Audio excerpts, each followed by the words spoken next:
Pathanamthitta SPI VG Vinod Kumar ഇന്ന് ചുമതല ഏൽക്കുകയാണ്. അദ്ദേഹത്തിന്റെ ഔദ്യോഗിക വാഹനം ജില്ലാ പോലീസ് മേധാവിയുടെ കാര്യാലയത്തിലേക്ക് എത്തിക്കഴിഞ്ഞു. PV അൻവർ MLAയുമായുള്ള ഫോൺ സംഭാഷണം പുറത്തു പിന്നാലെയാണ് അതിന് പുറകെ സ്ഥാനം തെറിച്ച സുജിത് ദാസ് IPSന് പകരക്കാരനായാണ് VG വിനോദ് കുമാർ IPS ജില്ലാ പോലീസ് മേധാവി സ്ഥാനത്തേക്ക് എത്തുന്നത്. Vigilance and anti corruption bureau Thiruvananthapuram unit superintendent സ്ഥാനത്ത് നിന്നാണ് VG Vinod Kumar IPS Pathanamthitta SP സ്ഥാനത്തേക്ക് ഇപ്പോൾ എത്തിയിരിക്കുന്നത്. അദ്ദേഹം ഇപ്പോൾ ജില്ലാ പോലീസ് മേധാവിയുടെ കാര്യാലയത്തിലേക്ക് എത്തിക്കഴിഞ്ഞു. SPI അദ്ദേഹം ചുമതല ഏൽക്കാൻ പോവുകയാണ്. മുമ്പ് വിജിലൻസ് കോട്ടയം റേഞ്ച് SP ആയിരുന്നു VG വിനോദ് കുമാർ. അഴിമതിക്കാരുടെ പേടി സ്വപ്നമാണ് ഈ പോലീസ് ഉദ്യോഗസ്ഥൻ എന്ന് തന്നെ പറയാം.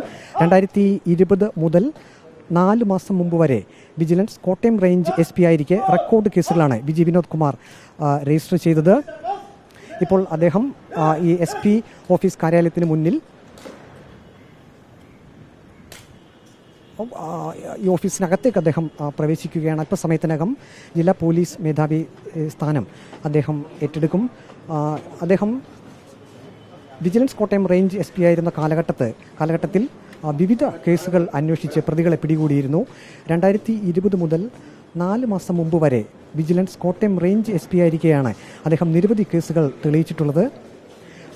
MG യൂണിവേഴ്സിറ്റി മാർക്ക് വിവാദത്തിൽ ആ ഒരു വിവാദത്തിൽ ജീവനക്കാരെ അറസ്റ്റ് ചെയ്തു ഉൾപ്പെടെ നിരവധി കേസുകൾ അദ്ദേഹം തെളിയിച്ചിട്ടുണ്ട്. ഇപ്പോൾ ഏതായാലും ഈ പത്തനംതിട്ട ജില്ലാ പോലീസ് മേധാവി സ്ഥാനത്തേക്ക് അദ്ദേഹം എത്തിയിരിക്കുകയാണ്. വീഡിയോ ജേർണലിസ്റ്റ് അജി കുടുംബനൊപ്പം reporter Praveen Purushothaman, in reporter, Pathanamthitta.